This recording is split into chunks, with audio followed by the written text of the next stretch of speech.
Alright everyone, we start off with the big news of the day. Well, at the moment, basically all you're seeing on the news for the most part, which is the terrorist attack, that's what it's being called, in New Orleans, actually, on Bourbon Street. At least 10 people are dead, dozens more are injured. We're not exactly sure what, condition some of those that are injured are in. I would point out it's rather odd. I'm going to be in New Orleans in only a few days, actually. It will interrupt the normal schedule, by the way.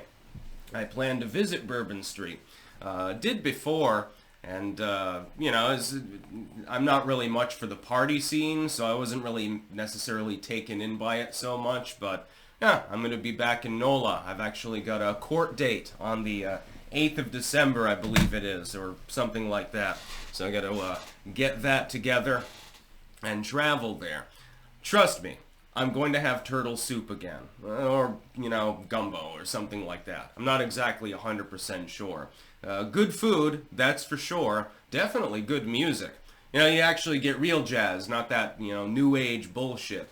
I would like to point out that there may have been some ritualism done lately in regards to that particular city due to the legal persecution, but I digress. I will only mention it in passing. It is sad, though. My hope is that there are no children among the slain. I have a feeling that generally people don't take their kids to Bourbon Street.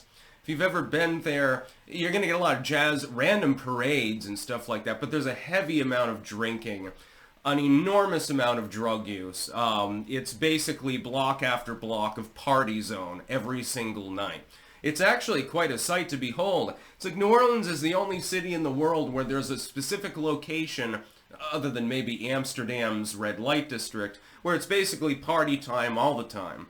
You spend too long in Bourbon Street, you probably end up passing out even if you're not drinking. So yeah, I'm not going to be doing that, so no worries. Very interesting locale, and it has a smell of its own, by the way.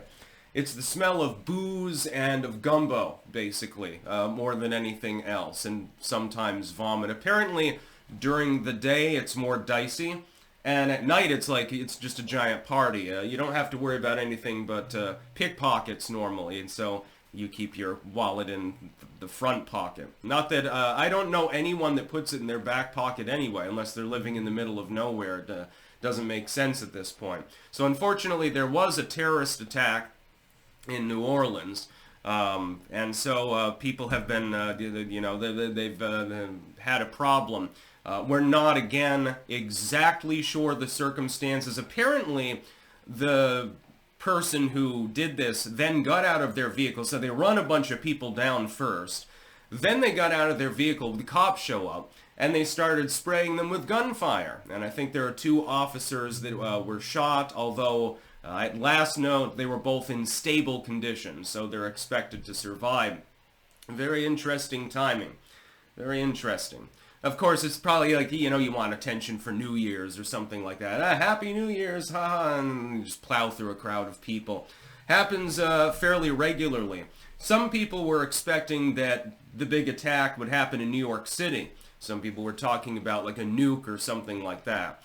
Noting that the radioactive material that was stolen in New Jersey recently was medical in nature, so you can't really turn it into an atomic bomb.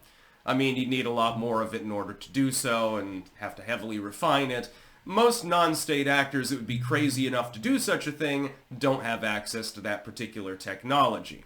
That's the good news. The bad news is, whenever there's like a mass shooting, like let's say 5 people are shot, liberals will come out and they'll blame the gun and say, oh my god, we need to ban guns. Or we need to ban certain kinds of guns that are disproportionately used. They don't care about the handgun-related shootings in like Chicago over the weekend, of which there are usually about 15 to 20 or thereabouts.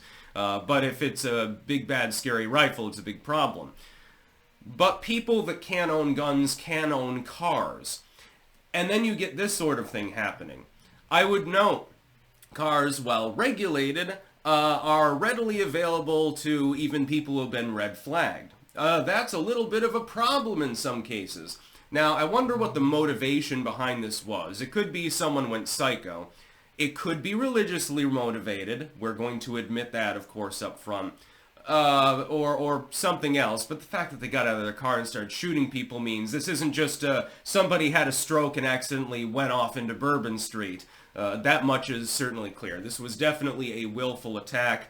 It's being linked to terrorism. The timing, unfortunately, doesn't surprise me. And so, yeah, New Orleans has lost at least 10 people. Again, we're not sure the extent of the injuries of all of those who were injured, so we'll have to wait and see. You're going to see a lot of speculation about the motive. You're going to see a lot of the usual bants.